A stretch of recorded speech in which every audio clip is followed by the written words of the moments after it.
Bentrovati telespettatori di 7 Gold, canale 15 del digitale terrestre, consueto spazio del mercoledì con il calcio dilettantistico siciliano. Puntata molto importante perché oggi ospitiamo la Coppa Italia Eccellenza 2023-2024 vinta dal Paternò Calcio. Per l'occasione abbiamo anche il presidente Ivan Mazzamuto e il direttore sportivo Vittorio Strienese. Complimenti, complimenti, complimenti. Iniziamo dal presidente, che insomma lo vedo sorridente già da qualche settimana, perché portare a casa una coppa così importante è una tripla soddisfazione.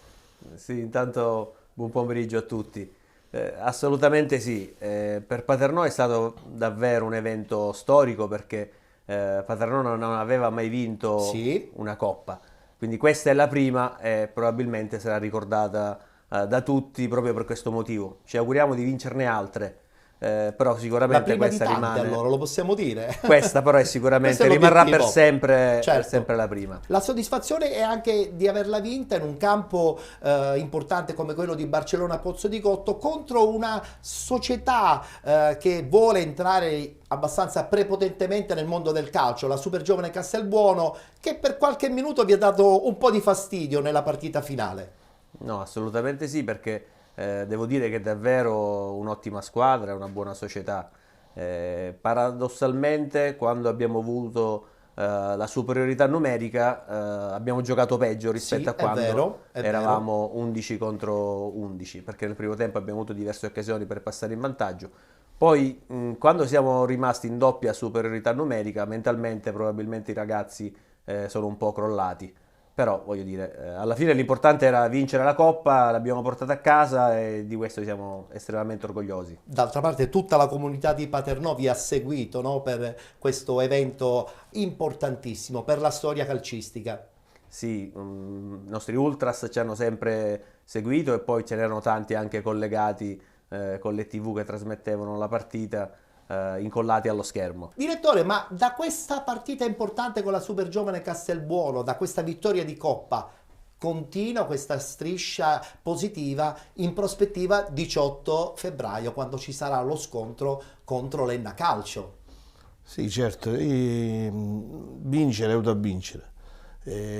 Dobbiamo continuare, è normale che dobbiamo continuare su questa strada perché ci aspettano ancora tante partite da giocare. Noi in questo momento siamo a un punto dall'Enna e ci vogliamo arrivare lì allo scontro diretto con perlomeno un punto di distacco e giocarcela lì, secondo me, giocarcela lì. Questa squadra ha fame di vittorie, lo sta dimostrando partita dopo partita, sia in Coppa che in campionato. Abbiamo dimostrato che è la forza del gruppo che abbiamo un gruppo e il gruppo è importante. Quando si forma un gruppo importante i risultati arrivano. Tra l'altro proprio con l'Enna Calcio avete una striscia positiva, battuta all'andata e tra l'altro eliminata in Coppa Italia, quindi in questo momento dalla vostra parlano anche i risultati già acquisiti sul campo. Sì, noi a Enna abbiamo perso in casa con l'Enna, perdiamo 2-1, poi a Enna siamo andati comunque, abbiamo vinto 2-1 e abbiamo vinto i rigori. Siamo andati senza 5 titolari. I ragazzi che hanno giocato hanno dimostrato il proprio valore perché questa è una squadra che chi gioca, chi entra al posto, sono tutti titolari. Si può dire che sono tutti titolari, non fanno mancare l'apporto al compagno, anche quello che è in panchina da manforte a quello che gioca e viceversa. Perciò si è formato un gruppo consolidato e dove mentalmente sono proiettati sempre alla vittoria. Tra l'altro questo è frutto anche di una buona campagna acquisti, soprattutto fatta tra maggio e giugno, cioè voi siete partiti con il ritiro, con le idee ben chiare, con un gruppo che ancora tuttora è l'ossatura di questa squadra e questa secondo me è un'arma in più anche nei confronti degli avversari che spesso e volentieri durante il corso della stagione cambiano anche un po' giocatori, addirittura qualcuno cambia pure il mister. Sì, sicuramente, grazie anche alla società, al presidente che ci ha dato la possibilità comunque di fare un ritiro precampionato, perché non è da tutti. fare un ritiro precampionato in un posto isolato, tranquillo. Noi abbiamo fatto a Ragalna il ritiro e stavamo in hotel a Belpasso, alla Fenice, Hotel La Fenice, perciò avevate tutto vicino. È anche merito della società che ci ha messo a disposizione un ritiro precampionato, e non è da tutti da tutte tante società fare un ritiro precampionato in eccellenza. È vero. Presidente, tra l'altro, insomma, tu sei andato via, poi sei ritornato cercando di salvare la Serie D, non ci siete riusciti, sei ritornato con la stessa determinazione per riportarlo nel campionato nazionale dilettanti, questo gruppo di Paternò. Da dove nasce questa voglia comunque di ritornare a scommettere? Ma guarda, l'anno scorso purtroppo non siamo riusciti nel miracolo proprio per un all'ultimo, soffio, è vero. proprio per un soffio, perché credevamo anche l'anno scorso di aver raggiunto la salvezza, però nel calcio non si può mai sapere e ne abbiamo pagato noi con la retrocessione. Purtroppo quando una stagione inizia male è difficile andarla a riprendere. Soprattutto in Serie D. Assolutamente sì. Io penso che i campionati si vincono cominciare dal ritiro, perché è lì che si forma il gruppo. È vero. E la squadra diventa un gruppo forte solido. Anche per questo. Sì, è vero. E te lo ritrovi poi in tutto il campionato, nei momenti di difficoltà. L'anno scorso invece abbiamo dovuto ricostruire un po' la squadra nel mercato di riparazione e alla fine non ce l'abbiamo fatta. Campanella stava facendo quasi il miracolo. Veramente. Qualche risultato che poi alla fine all'ultimo... È stato bravo mister Campanella. Non siamo riusciti veramente per pochissimo. Per poco. Poi ovviamente la delusione mia è stata molto forte e già dalla sala stampa di San Luca avevo detto e promesso ai tifosi che avremmo fatto di tutto per cercare di far ritornare il Paternò in Serie D. Beh, in questo caso positiva la situazione, perché 23-24 intanto avete portato a casa una coppa che non c'è mai stata a Paternò, certo. E state lottando anche per vincerlo questo girone B del campionato di eccellenza. Mi voglio riallacciare un po' di nuovo al discorso di Serie D. Tra l'altro proprio oggi pomeriggio ritorna in campo il campionato nazionale dilettanti, ma faccio un passo indietro e chiedo a entrambi questa battaglia tra Trapani e Siracusa, come andrà a finire? Mazzamuto. Sono due ottime squadre, entrambe attrezzate per salire e vincere il campionato. Però ritengo che il Trapani abbia qualcosa in più. Qualche cosina in più. Abbia qualcosa in più, e poi permettetemi anche di dirlo, noi lì abbiamo, tra virgolette, un pezzo di cuore, no? È vero, che è il nostro mister Torrisi, che ricordiamo tutti con certo. molto piacere, ci sentiamo anche ogni tanto, e quindi permettetemi di dire che il primo risultato che dalla Serie D che io vado a cercare è quello del Trapani. È del Trapani. Trapani che comunque è organizzato anche e soprattutto dal punto di vista societario, direttore, perché ha dimostrato che questo presidente, oltre insomma a spendere, ha questa idea di coinvolgimento della città, che fa sì appunto che il Trapani voli praticamente. Ma ha fatto i fatti. È sotto gli occhi di tutti che comunque ha rilevato una società che comunque ha investito tanto, ha sistemato il campo, ha reso lo stadio agibile in tutti i settori, sta investendo tanti soldi e credo che i risultati gli stanno dando ragione, anche perché c'hate una squadra importante e secondo me alla fine dovrebbe farcela nei confronti di questo Siracusa, che invece insomma anche lui ha speso tantissimo, un Siracusa che dal punto di vista societario ha investito con questo nuovo presidente, però spesso e volentieri poi devi fare i conti anche con gli avversari, in questo caso solo con l'avversario di Trapani, quindi rischiare addirittura di non vincerlo soltanto perché c'è stata una sola squadra più brava di te. Certo, sicuramente, ma purtroppo in Serie D ne vince una sola, è vero. Solo la prima. Purtroppo è così, anche se altre società hanno investito, poi alla fine i valori vengono fuori, perché Trapani per me è una squadra fuori categoria. Ma una battuta sul Siracusa, Presidente, però la dobbiamo fare, no?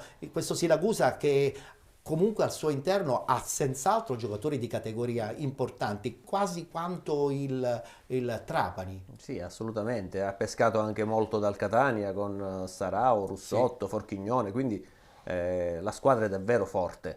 Parliamo adesso ancora di Serie D con le partite che si sono disputate domenica, ricordando che tuttora le squadre sono in campo per il turno infrasettimanale.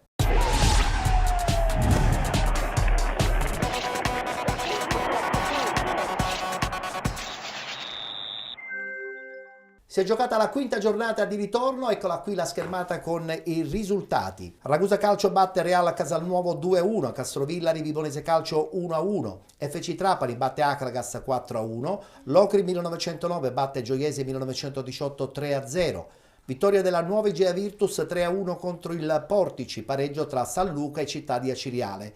Siracusa Calcio batte LFA Reggio Calabria 1-0, Città di Sant'Agata batte Canicattì 2-1 ed infine Licata Calcio batte San Cataldese 2-0.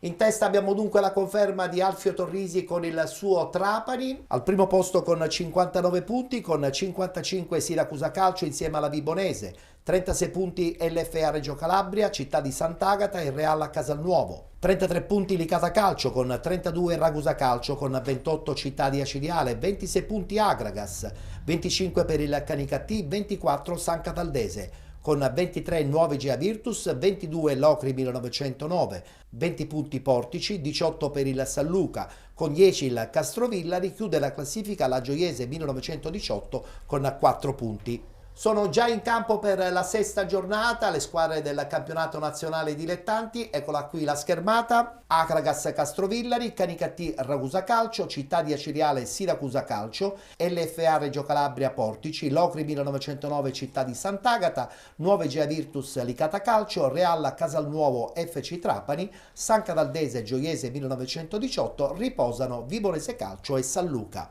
Voglio partire proprio con le immagini del pareggio della Vibonese che a questo punto ha veramente ormai mollato, perché insomma pareggiare in casa del Castrovillari dopo aver condotto comunque sin qui un campionato alla grande vuol dire aver deciso probabilmente di allentare un po' la presa. Io penso che la Vibonese paghi gli ultimi 15-20 minuti contro il Trapani quando sono stati rimontati. Io penso che lì ne abbia risentito tanto la Vibonese e probabilmente ancora non ha smaltito le scorie di quella sconfitta interna col Trapani. Castrovillari che è un po' una mezza delusione in questa stagione, direttore. Ma Castrovillari è partito malissimo, è partito male, non si doveva nemmeno iscrivere, perché si è iscritto proprio sì, all'ultimo momento, con riserva anche perché ha dovuto mettere a posto tutti i documenti in una settimana. Alla fine i valori si vedono, perché comunque il Castrovillari e la Gioiese sono società in grosse difficoltà.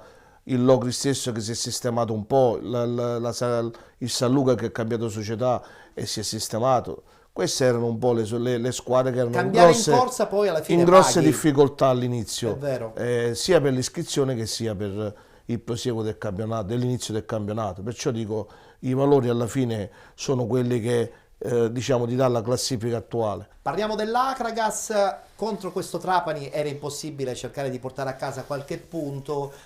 Un Acragas che da qualche settimana a questa parte sta zoppicando, si parla che il presidente abbia un po' mollato, ha mollato a questo punto questo gruppo di Agrigento, questa Serie D, forse mantenerla è più difficoltosa. Ma guarda, dispiace perché ovviamente Agrigento è una città importante, c'è una grossa tradizione. A mio avviso la società quest'anno non ha fatto male, è sempre una neopromossa, so che poi hanno anche difficoltà per l'impianto di gioco. Io mi auguro e spero anche per gli amici che abbiamo lì ad Agrigento, sempre ex Paternò, che tutto si possa risolvere, andare avanti e conquistare questa salvezza. Un Acragas che probabilmente, direttore, avrebbe dovuto sistemare un po' la rosa a dicembre. Qualche delusione forse da parte dei tifosi è stata scaturita dal fatto che la campagna acquisti è stata poverina. Sì, no, all'inizio avevano preso dei giocatori che poi non hanno fatto bene, sia tipo Litteri, Marco Rossi e qualche altro elemento. C'era anche Giama, ex Catania. Giama che è andato via poi, Questi hanno un po' deluso le aspettative, però in questo momento vedo una società un po' in difficoltà, anche perché sono andati via tanti giocatori, però ne sono arrivati pochi e niente, perciò ti dico, non si sono rimborsati, anzi hanno secondo me una rosa molto ristretta e spero che si salvino, perché alla fine, come ha detto il Presidente, ci sono persone che comunque conosciamo bene e spero che raggiungano la salvezza il più presto possibile. Domenica scorsa la Nuova Igea Virtus vince una partita difficilissima contro il Siracusa, ha ripreso fiato perché è andata a vincere in un campo quasi impossibile, quello campano di Portici. Nuova Igea Virtus che probabilmente ha trovato adesso finalmente la strada giusta per una salvezza che credo che sia meritata. Sì, diciamo che adesso stanno ingranando per bene, hanno battuto il Siracusa. E non è mai facile. Assolutamente. Quando una squadra lotta per il campionato, andare a vincere contro di loro è sempre molto difficile e complicato. Si sono riconfermati questa domenica vincendo a Portici, quindi siamo contenti per gli amici di Barcellona. Conoscete bene il territorio campano, andare a vincere là è sempre molto difficile, quindi quando si torna con 3 punti che sono anche tra l'altro importanti per la classifica, vuol dire che tu non porti a casa 3 punti ma ne porti 6 proprio a tutti gli effetti. Infatti è così. È vero, è vero. Guardiamoci il servizio, la vittoria della Nuova Igea Virtus 3-1 contro il Portici.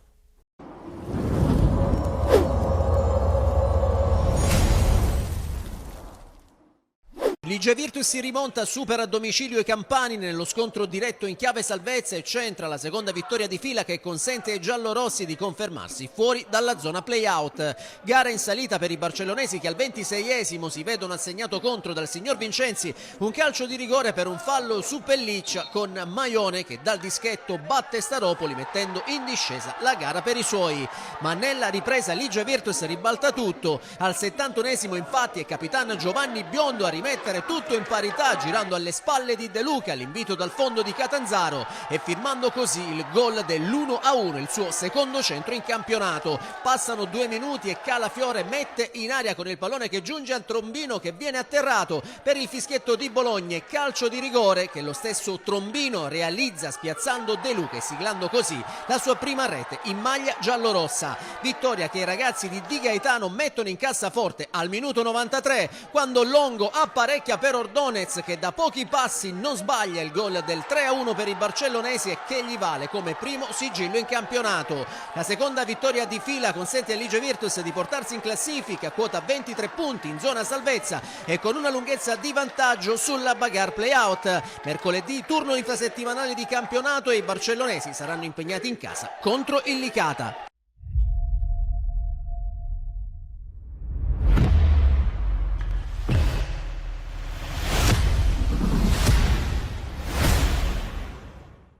Parliamo di Siracusa, LFA Reggio Calabria, LFA Reggio Calabria che forse la partenza ad handicap è diventata un macigno impossibile da superare. Direttore.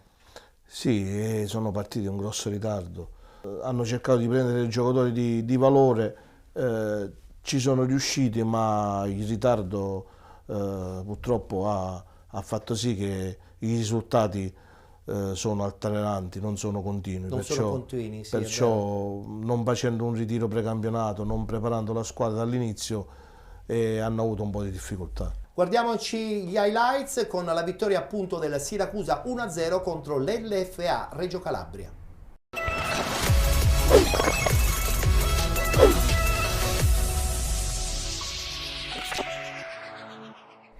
Dal sogno di un sorpasso quantomeno temporaneo alla lunga in classifica del Trapani, che scappa a più 4 con una partita in meno. La sconfitta patita al Dal Contres contro la Nuova Igea ha rallentato la splendida corsa del Siracusa, fino ad allora imbattuto, ma è presto per parlare di resa o conto chiuso. In palio 45 punti a disposizione, tutte finali a partire dalla sfida contro la Reggio Calabria. Nuovo corso Amaranto tra luci ed ombre, quarto in classifica, fuori da ogni discorso vittoria. E però la sfida dell'orgoglio, punti importanti per riprendere il filo interrotto. Dirige la partita Andrea Terribile, Bassano del Grappa, assistito da Luca Granato e Badedin Mamuni di Tolmezzo. Passiamo al fin di questa sfida, dopo un giro di lancette, punizione messa fuori per la conclusione di Lica che calcia, ma la palla esce fuori dopo una deviazione. Al 20° proteste dei locali per un possibile tocco di braccio in area Regina, lascia proseguire il direttore di gara. Alla mezz'ora punizione dalla distanza degli Aretusei che non inquadra lo specchio della porta. 2 minuti più tardi ci provano gli Amaranto, la palla gira bene sui piedi di Salandria, ma Lamberti non si fida e alza il pallone in corner. Ultima emozione, la prima frazione di gioco ancora di Marca Regina, punizione messa dentro per la testa di Girasole, la palla non inquadra lo specchio della porta, si chiude così sul parziale ad occhiali la prima frazione di gioco. Passiamo con le nostre immagini al film della ripresa, poco prima dell'ora di gioco, magia sul fondo di Forchignone che salta 3 avversari, la palla arriva a Vacca ma la deviazione di Adejo mette la sfera in corner. Da riapprezzare a rallenti la giocata sull'auto, sulla linea di fondo di Forchignone che salta 1, 2, 3 avversari, lamenterebbe anche un contatto ma lascia proseguire anche in questa occasione il direttore di gara, tra l'altro molto vicino all'azione. 5 minuti più tardi Siracusa che continua a spingere con il pallone messo dentro, Velcea però blocca, è sicuro sulla spizzata aerea. Aretusei che premono sull'acceleratore, minuto 69, conclusione dalla distanza, il pallone che non inquadra di poco lo specchio della porta. Ancora una chance per la vice capolista, la conclusione è sfortunata anche in questa occasione, serve una giocata pescata dal cilindro, ci pensa al minuto 82 Giuliano Alma con questo mancino che si infrange all'incrocio dei pali alla Paolo Di Bala, anzi alla Mattia Sule, anzi alla Giuliano Alma. Siracusa batte Reggio Calabria per 1-0, decide la magia di Giuliano Alma. Un saluto amici appassionati, appuntamento alla prossima.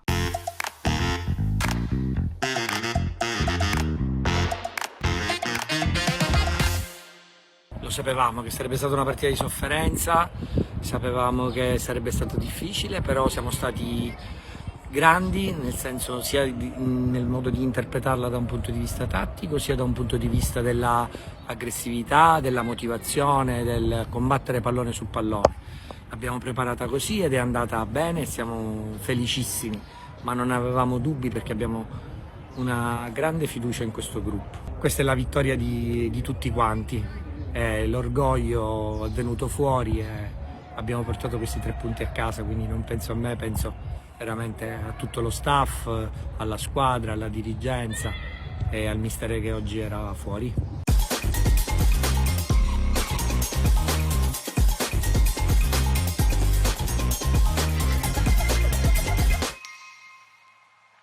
Continua a vincere il Città di Sant'Agata 2-1 contro il Canicattì. Canicattì che lo scorso anno era una neopromossa, quest'anno ha cercato di mantenere quel ritmo ma ha trovato un po' più di difficoltà, Presidente.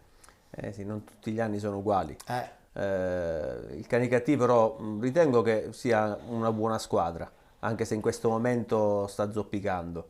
Però a mio avviso dovrebbe farcela. Ce la farà. Ce la dovrebbe fare. Città di Sant'Agata invece che ha confermato che l'ossatura che negli anni si è sempre completata ha portato ad una continua crescita, a tal punto che non è escluso che quest'anno possa ritornare a giocarsi i playoff, che valgono poco, però insomma è una bella soddisfazione societaria. Sicuramente sta facendo l'ennesimo campionato positivo, quest'anno ancora di più perché sono ritornati dei giocatori che erano già lì, tipo Alagna, Micica, un mix giusto e l'allenatore sta dimostrando di essere bravo. Questo allenatore faceva il secondo di Modica l'anno scorso, perciò anche sta dimostrando il valore e le sue qualità tecniche. Qualità tecniche che continua a mettere in mostra l'allenatore del Licata, che lo conosciamo bene, Pippetto Romano, 2-0 contro la San Cataldese, che tra l'altro proprio ad inizio settimana ha esonerato l'allenatore. Parliamo prima di questo Licata che ci piace tanto vederlo giocare perché ha un ritmo impressionante nelle sue azioni di gioco, poi lì davanti c'ha 2 attaccanti di grande qualità. Che ne pensi? Sta facendo davvero bene, sono contento per il mister Romano, per il presidente Massimino. Licata, si sa, è una grande piazza. Da sportivo siciliano mi auguro che possa fare bene anche quest'anno. San Cataldese che adesso si ritrova con un nuovo allenatore, con un nuovo progetto e con una salvezza che è un po' più difficile. Non è in una situazione drammatica, ma che tipo di allenatore ci vuole adesso secondo te, direttore, a San Cataldo? Ma guarda, intanto ci vuole un allenatore che conosce la categoria. Giusto. In questo momento, perché va in una squadra dove ha bisogno di regole, ha bisogno di allenarsi, ha bisogno di non perché Scrofani non era all'altezza, però fare il primo allenatore, fare l'allenatore in prima è sempre diverso di fare il secondo. Ci sono più responsabilità. È diverso, ci sono delle responsabilità, ci sono dei lavori che giustamente deve andare a fare l'allenatore che conosce la categoria e che sa quello che deve fare e ti ripeto, spero che riescono a prendere un allenatore adatto alla situazione, ma secondo me ci vuole un allenatore di grande personalità e di spessore, perché la squadra non è una squadra molto attrezzata, è una squadra giovane. È una squadra molto giovane. Guardiamoci gli highlights, la vittoria proprio del Licata 2-0 contro la San Cataldese.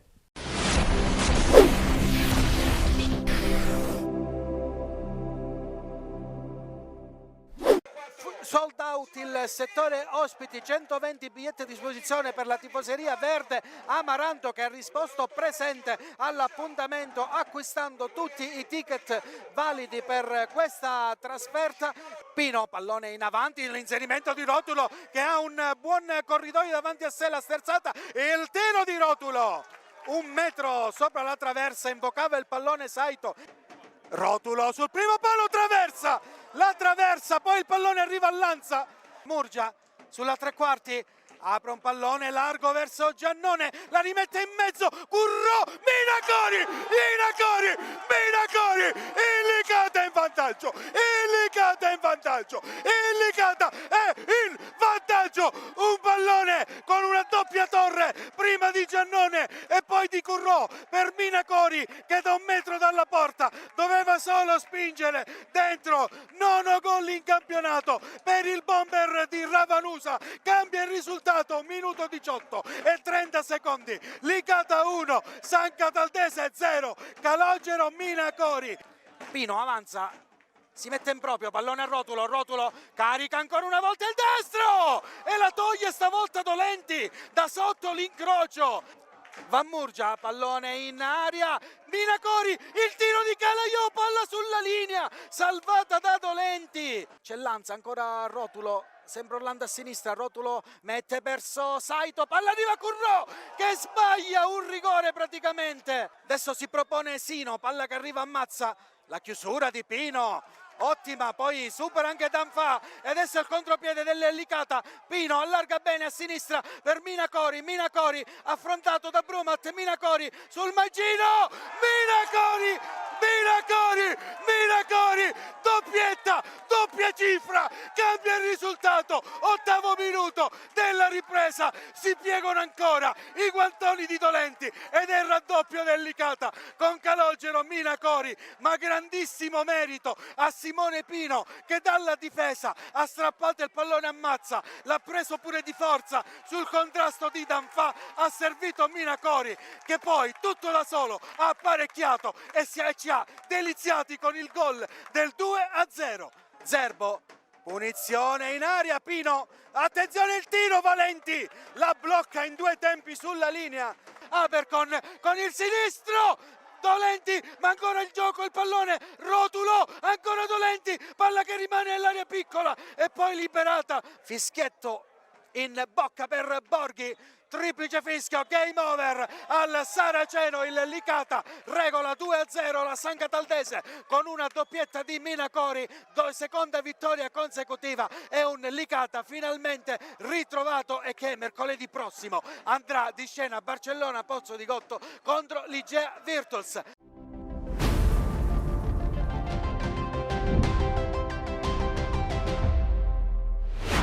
Chiudiamo qui lo spazio dedicato al campionato di Serie D, ricordandovi che oggi si gioca il turno infrasettimanale. Daremo spazio chiaramente ai risultati, alla classifica e anche alle immagini della puntata di domani che potrete seguire sul canale 19 di TVM Palermo. Adesso ci fermiamo, c'è la pubblicità, tra poco rientreremo in studio, parleremo dei 2 gironi del campionato di eccellenza, ritorneremo a parlare del Paternò e giustamente si continuerà a parlare della bella presenza della Coppa Italia Eccellenza vinta quest'anno dal Paternò. A tra poco.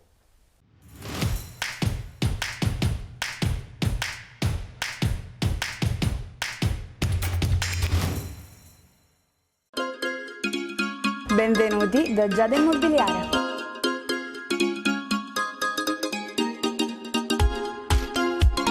La professionalità come punto di partenza, la qualità dei servizi come riferimento essenziale. Tutto questo è Giada Immobiliare di Giuseppe D'Antoni.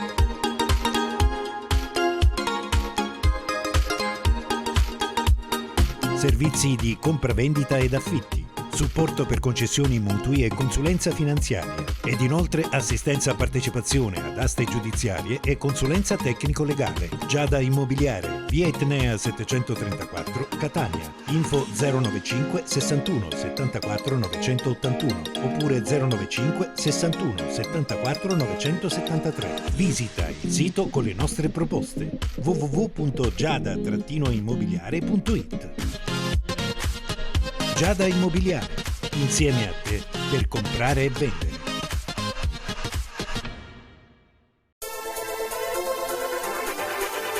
La tecnologia e la competenza al vostro servizio. Energy Clima, Technology for Life. Il riscaldamento ed il condizionamento non sono più un problema.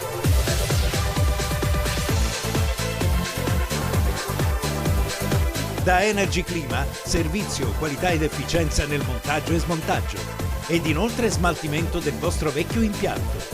Energy Clima, soluzioni uniche per il riscaldamento solare e fotovoltaico. Da Energy Clima, le marche più prestigiose del settore. Climatizzazione Fujitsu, Hisense, Baxi, Mitsui, Toshiba, Clivet. Energy Clima, assistenza completa, dalla manutenzione al bollino di verifica della vostra caldaia.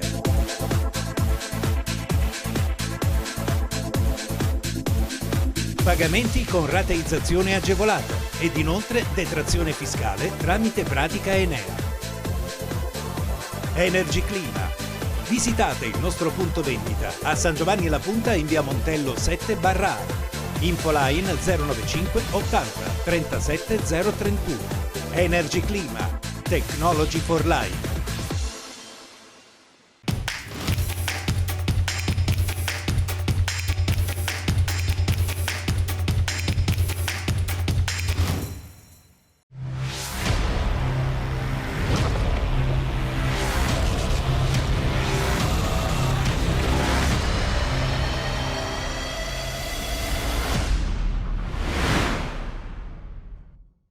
Seconda parte della nostra trasmissione, siete con Penalty, tutto il calcio di cui il calcio vero non parla mai. Seconda parte che inauguriamo parlando soprattutto di eccellenza, parliamo del girone A e parleremo anche giustamente del girone B perché abbiamo la presenza del presidente del Paternò Calcio Ivan Mazzamuto e del direttore sportivo Vittorio Strianesi. Partiamo con il girone A.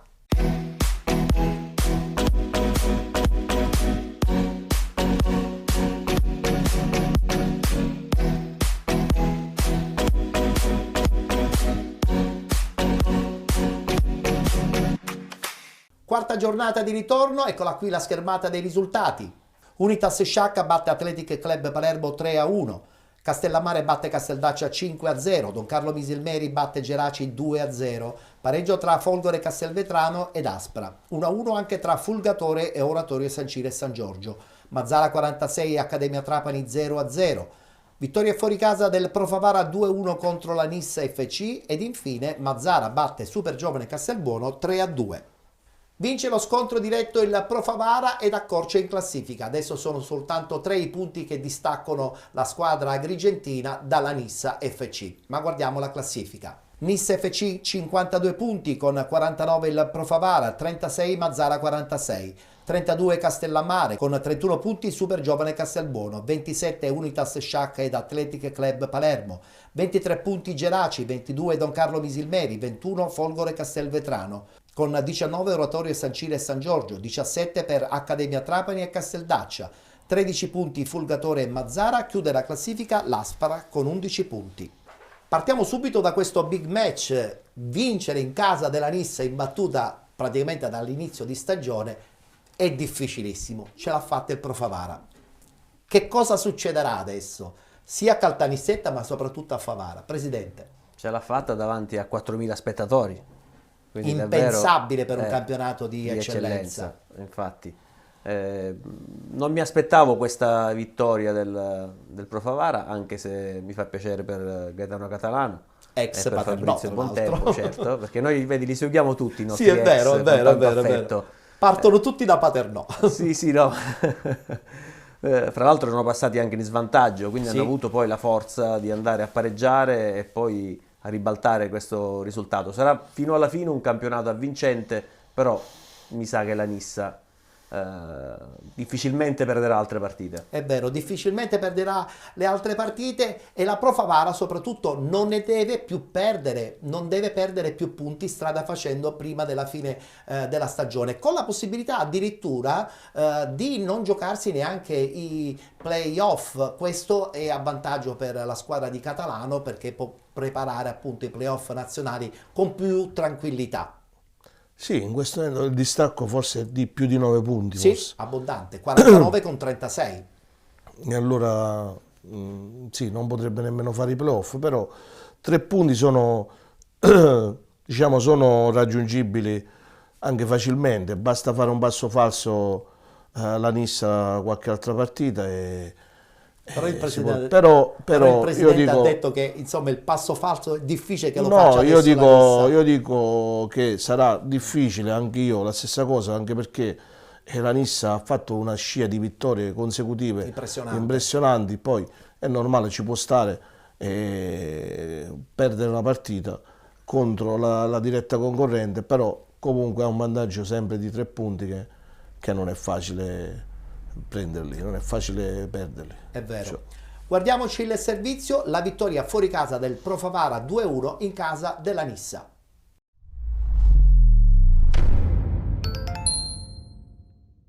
Big match nel girone A d'eccellenza, potrebbe già rivelarsi una tappa fondamentale del campionato, la sfida tra Nissa e Pro Favara al Marco Tomaselli davanti a una cornice di pubblico meritevole di altri palcoscenici. 6 punti di vantaggio della Nissa imbattuta dopo 18 partite a fare la differenza fin qui, è la gara d'andata vinta dai biancoscudati per 3-2. Non ha mai mollato la Pro Favara, che ha sempre tenuto il passo, rimasta incollata a suon di vittoria. Inizia la partita, passa un minuto, lancio lungo dalle retrovie in zona Gueye che passa alle spalle della difesa, c'è un buco della Pro Favara, Gueye ringrazia l'ex Canigatì, fa esplodere il Marco Tomaselli, 1-0 dei biancoscudati, minuto 7, occasione Pro Favara, Di Bella cerca Figarotta, si gira, mette con il sinistro in mezzo, Retucci centra il palo e poi trova la spazzata di Elezai. Che occasione per gli ospiti, rivediamo il colpo di testa dell'ex Retucci che si stampa sul legno, minuto 17, nuovamente Nissa, Gueye imbizzarrito, in buca in area di rigore, Agudiak da buona posizione con l'esterno, non trova lo specchio della porta, minuto 18, attenzione alla Pro Favara, lavarla in verticale per Vizzini, sul secondo palo c'è Mattia Retucci che in spaccata trova il gol dell'1-1, Pro Favara che perviene al pareggio, proprio lui, l'ex di turno, minuto 30, ancora Pro Favara, Figarotta va da D'Amico dentro sul lupo, calcia da pochi passi, c'è Elezai che chiude tutto, fine primo tempo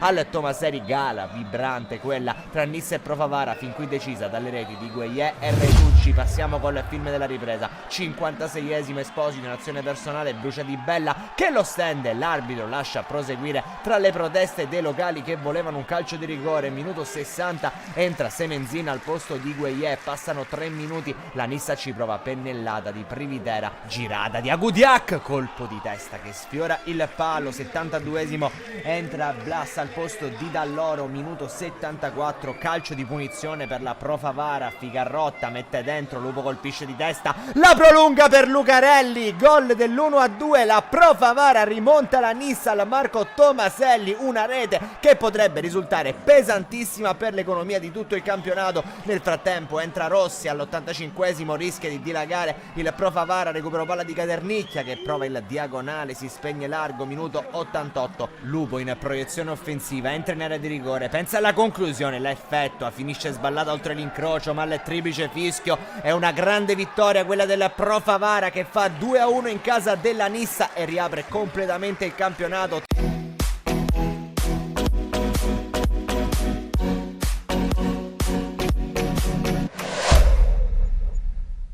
Insomma, sarà a questo punto un gioco a due, Nissa e Pro Favara. Pronostico per la Nissa da parte del presidente, da quello che ho capito, con qualche piccola possibilità forse da parte del direttore per il Pro Favara, anche perché sono due squadre che, insomma, dal punto di vista tecnico sono complete.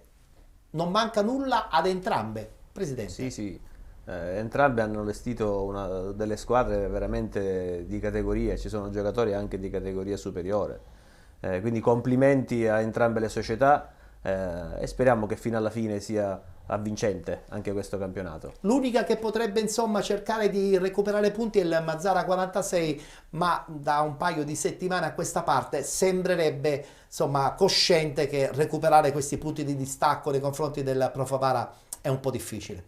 No, è difficilissimo.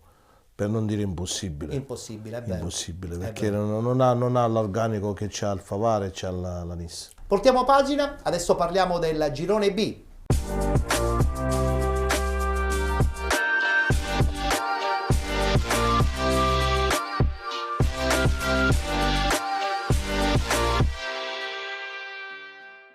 Anche qui si è giocata la quarta giornata, subito i risultati. Messana 1966 batte i Mesi Atletico Catania 94 1-0, Città di Gela Ionica FC 0-0, pareggio tra Leonzio 1909 e Milazzo 1-1 il risultato finale. Rocca Acquedolcese batte Mazzarone Calcio 1-0, Modica Calcio batte Leonfortese 2-0, Mister Bianco 2011 batte Nebros 2-1, vittoria per 6-1 del Paternò contro il Real Siracusa Belvedere ed infine Enna Calcio batte Santa Croce 5-1. In classifica abbiamo in testa l'Enna di Giovanni Campanella, al primo posto con 47 punti, 46 Paternò Calcio, 36 Modica Calcio, 32 Città di Gela, 29 Milazzo, 28 Ionica FC, con 27 Real Siracusa Belvedere, 26 la Nebros, 24 Mister Bianco 2011, 23 punti Mazzarone Calcio e Leonzio 1909, 20 punti Rocca Acquedolcese, 18 i Mesi Atletico Catania 94, 13 punti per la Leonfortese con il Messana 66, chiude il Santa Croce con 12 punti. Voglio partire dal Modica. Che cosa succede a Modica?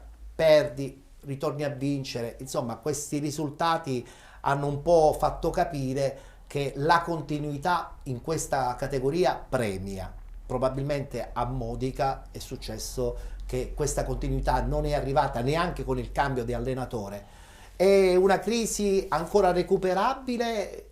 Voi nel frattempo comunque attualmente al secondo posto avete già 10 punti di distacco, non ci sarebbero neanche i playoff. Il campionato però è ancora lungo, quindi può succedere di tutto. Sì, sicuramente può succedere di tutto. 10 punti sono tanti. Sono tantissimi. Ma devo dire che il Modica ha un'ottima squadra, è una grande squadra, un ottimo allenatore, quindi per questo ti dico che può succedere di tutto. Ha una società veramente molto forte e infatti non capisco anche gli anni passati come mai non sia riuscito ad emergere e vincere il campionato. Quest'anno speriamo di vincerlo noi, poi l'anno prossimo mi auguro al Modica di... La migliore fortuna. Sì, assolutamente la sì. migliore fortuna, è vero. Modica che comunque a questo punto si gioca tutto, quantomeno sugli scontri diretti. Deve arrivare agli scontri diretti non perdendo ancora punti, certo, di distacco dalle prime due. Il Modica, come ha detto il Presidente, ha detto una società forte, una società che ha investito tanto, ma non da adesso, dall'anno scorso, 2 anni fa, e non è riuscita a fare il salto di categoria. Ha fame di Serie D. Non lo so il motivo, però quest'anno era una di quelle squadre che doveva fare un campionato importante, doveva essere quella che doveva vincere questo girone.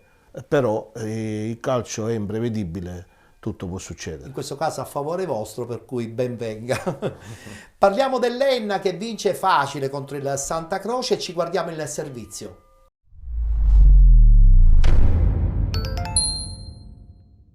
Campo storicamente non tra i più semplici, il Kennedy di Santa Croce Camerina, quest'anno terra di conquista nel girone B d'eccellenza. L'Enna dal suo canto non deve star tranquilla anche di un Santa Croce ultimo in classifica che non vince dal 4 novembre alle prese con tanti problemi non solo di classifica. 8 le vittorie inanellate consecutivamente ai gialloverdi, ma un punto di vantaggio ancora non basta sul Paternò, ormai ufficialmente unico antagonista verso il ritorno in Serie D. Si parte col film del primo tempo, subito un brivido, rinvio di D'Angelo che colpisce Randis in pressing, per poco la sfera non carambola in porta. Al secondo di gioco, rimessa laterale, viene allontanata sui piedi di Urso, coordina il destro, pallone di un soffio al lato, minuto 15, ancora rimessa laterale, scoperta la difesa del Santa Croce, si inserisce in area e anticipa l'intervento del portiere Sessa che fa 0-1, Enna avanti dopo un quarto d'ora, minuto 16, ancora gialloverdi con Cocimano che di testa cerca Randis, la sfera poi schizza su Adeyemo, deviazione provvidenziale di D'Angelo che toglie il pallone dall'incrocio ma non può nulla al minuto 24 perché è meravigliosa, è perfetta la punizione di Mauro Veneroso. 0-2 Enna che firma quella dell'ex San Cataldese, perfetto il tiro da fermo, un sinistro che si alza improvvisamente dopo aver superato la barriera e che finisce proprio lì dove il portiere non può arrivare, al 28esimo tocco di un difensore che nel tentativo di anticipare Randis per poco non fa autogol. Dall'altra parte 32esimo improvvisamente rientra in partita in Santa Croce con la penetrazione di Bellassai che conclude col mancino a incrociare, gol dell'1-2 fine primo tempo al John Fitzgerald Kennedy di Santa Croce Camerina. Tutto pronto per il film della ripresa quando l'Enna, ricordiamo, è avanti di una rete, ma è subito brivido per la formazione di mister Giovanni Campanella, prima offensiva pericolosissima del Santa Croce, il pallone finisce sul secondo palo dove c'è Oki che si divora il possibile 2-2, minuto 52, Cocimano riceve su rimessa laterale dopo un batti in area di rigore, prova a penetrare, viene toccato così, calcio di rigore per l'Enna, l'occasione di fatto di mettere in ghiaccio il risultato di Salvo Cocimano che fa 3-1 e non trema dagli 11 metri, nel giro di 3 minuti il numero 10 fa doppietta, siamo al 55esimo, ennesima rimessa laterale lunga che sorprende la retroguardia locale, sbuca sul secondo palo Cocimano, zampata per il 4-1 dei suoi, iniziano i cambi per mister Campanella. Al 56esimo si rivede in campo Arken al posto di Veneroso, minuto 60 entra Joe Pedro per Adeyemo, al 66esimo prosegue il monologo offensivo dell'Enna, stavolta è Sessa che vorrebbe la doppietta personale, l'ex Giarre arma il destro, D'Angelo respinge poi il gioco, viene fermato per offside di Randis, fuori Sessa e dentro Rodella quando siamo al 73esimo, 3 minuti più tardi è ancora Urso che scodella il pallone dalla sinistra, la sfera finisce nella di rigore, D'Angelo in uscita su Randis, il rimpallo favorisce l'attaccante Elena che ritrova il gol e cala il definitivo 5-1, solo 2 cambi da lì alla fine, entra Cristiano per Cocimano, anche Sena per Urso e poi il triplice fischio, l'Enna si conferma capolista nel girone B di eccellenza siciliana, 5-1 sul campo del Santa Croce, risponde presente il Paternò che liquida il Real Siracusa Belvedere. Un cordiale saluto e come sempre alla prossima.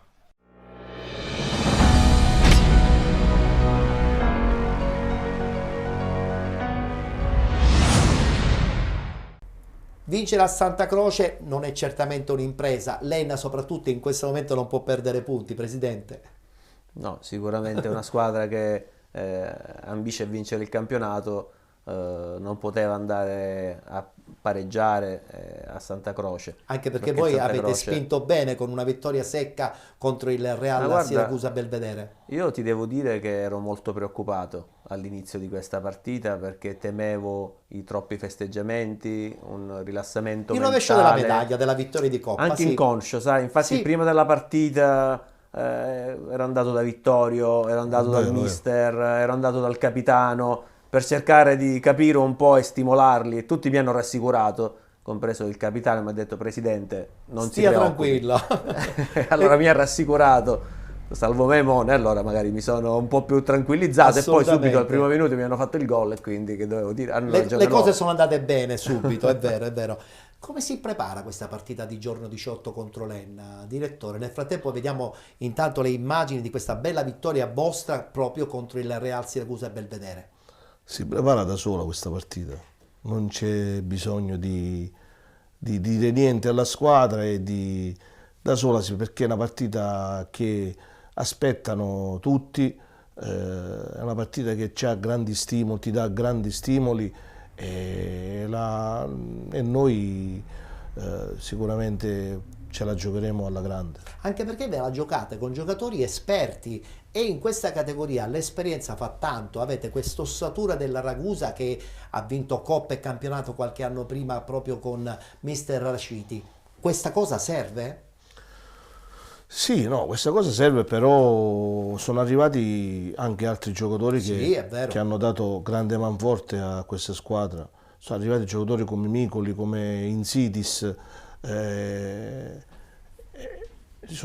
sono il portiere romano, perciò sono elementi importanti e fondamentali per questa squadra. Diciamo i tasselli che hanno completato questa ossatura di esperienza, soprattutto in questo girone B del campionato di eccellenza. Gli ingredienti insomma buoni per cercare di fare comunque una grande partita a Enna. Sì, no, poi ripeto, abbiamo fatto secondo me una grande preparazione atletica, abbiamo preparato bene la stagione con delle persone giuste, messe al posto giusto, abbiamo uno staff che comunque sono persone che lavorano giorno dopo giorno per cercare di far stare bene la squadra, di mettere nelle condizioni giuste per fare bene.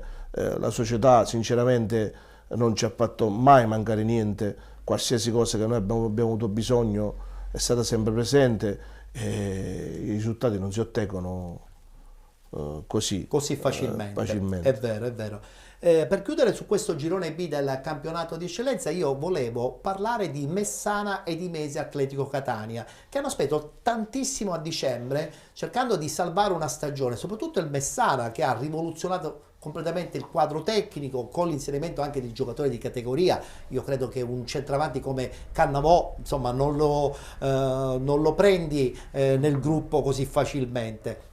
Pensi che possa tirarsi fuori da questa bagarre salvezza? Ma questo discorso vale anche per l'Imesi Atletico Catania. Sicuramente si sono rinforzate notevolmente. I risultati prima o poi arriveranno. L'Atletico già si è visto, è riuscito a battere il Modica, quindi una grande squadra.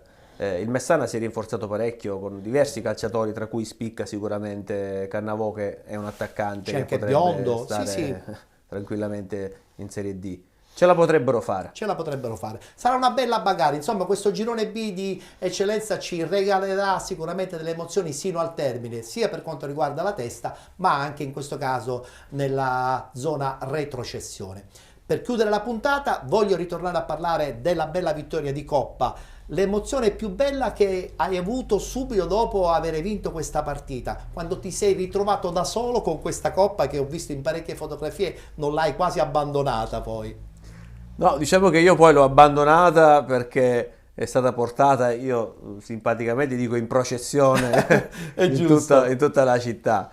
Una grande emozione è stata, perché soprattutto quando ho sollevato la coppa sotto la curva è stata veramente un'emozione che magari ti ripaga di tutti gli sforzi fatti e dell'amarezza anche della scorsa stagione, che io credo che a Paternò non è stata digerita sia dalla squadra ma anche e soprattutto dalla città, perché averla persa in quella maniera, come l'abbiamo raccontata proprio in apertura della trasmissione, insomma è un'amarezza doppia. Però vedi, come diceva Vittorio, quando si ottiene un risultato, una vittoria, la si ottiene perché tutti fanno il proprio dovere, lo staff tecnico, lo staff dirigenziale, i giocatori, i magazzinieri, un po' tutti, quindi permettimi di ringraziare i miei dirigenti, Franco Di Verna, Ciccio Pannitteri, Carmelo Ricciardello, Alfredo Di Mauro, Vittorio, ce l'ho qui, quindi infatti il ringraziamento è doppio.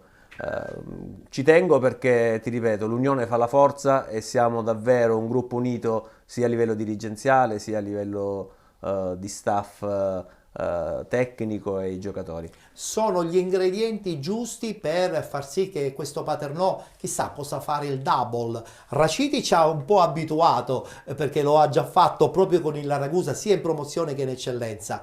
Tenterete questa carta, diciamolo pure, direttore.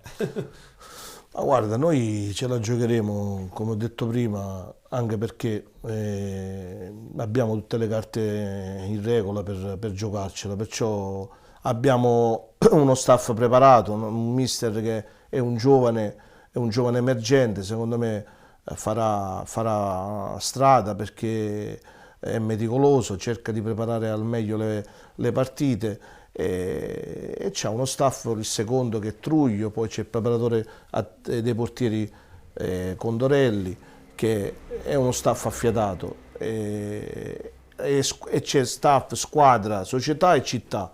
Un'unica cosa, si può cercare di arrivare dove è impensabile. Bene, allora io intanto stringo questa coppa perché sono cosciente che il popolo di Paternò è in questo momento molto felice, in prospettiva anche chissà della vittoria di campionato, però già portare a casa una coppa che vi darà modo anche di rappresentare la Sicilia poi in giro in Italia è una bellissima soddisfazione. Presidente, grazie per essere stato con noi. Grazie a te dell'invito. Grazie anche al direttore sportivo Vittorio Strianese. Grazie in bocca al lupo, tra l'altro, insomma, domenica la partita col Mister Bianco non è difficilissima, ma neanche facile. Dico bene? È una partita sempre difficile perché affrontiamo una squadra che si deve salvare. È vero. Perciò. E in casa, insomma, gioca anche un bel calcio, tra l'altro. Sì. Grazie a Vittorio Strianese, grazie per essere stati con noi. Noi chiudiamo qui la puntata odierna di Penalty, come avete potuto ben notare, con la presenza bellissima della Coppa Italia Eccellenza 2023-2024 vinta dal Paternò Calcio. Noi, per quel che ci riguarda, ci rivedremo la prossima settimana, mercoledì alle ore 15 sul canale 15, ma se volete potete anche seguirci domani a partire dalle ore 21 con la puntata dedicata al turno infrasettimanale del campionato nazionale dilettanti, ma anche naturalmente ai campionati di promozione e prima categoria. Domani siamo in onda sul canale 19 di TVM Palermo. Grazie per essere stati con noi, appuntamento alla prossima.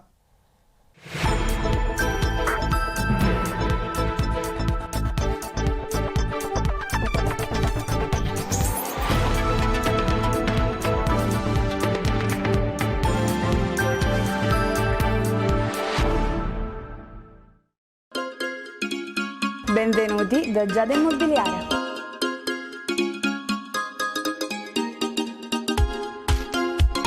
La professionalità come punto di partenza, la qualità dei servizi come riferimento essenziale. Tutto questo è Giada Immobiliare di Giuseppe D'Antoni.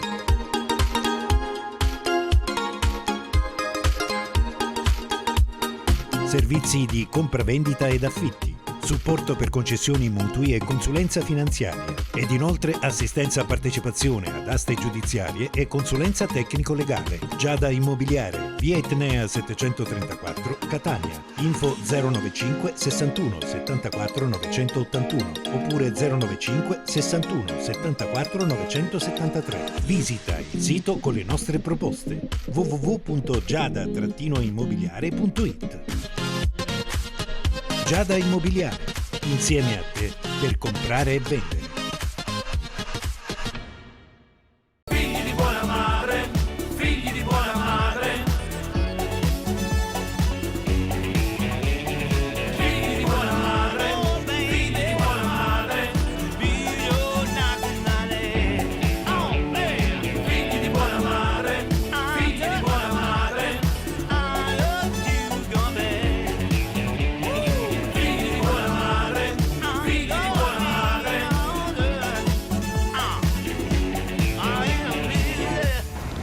Figli di buona madre.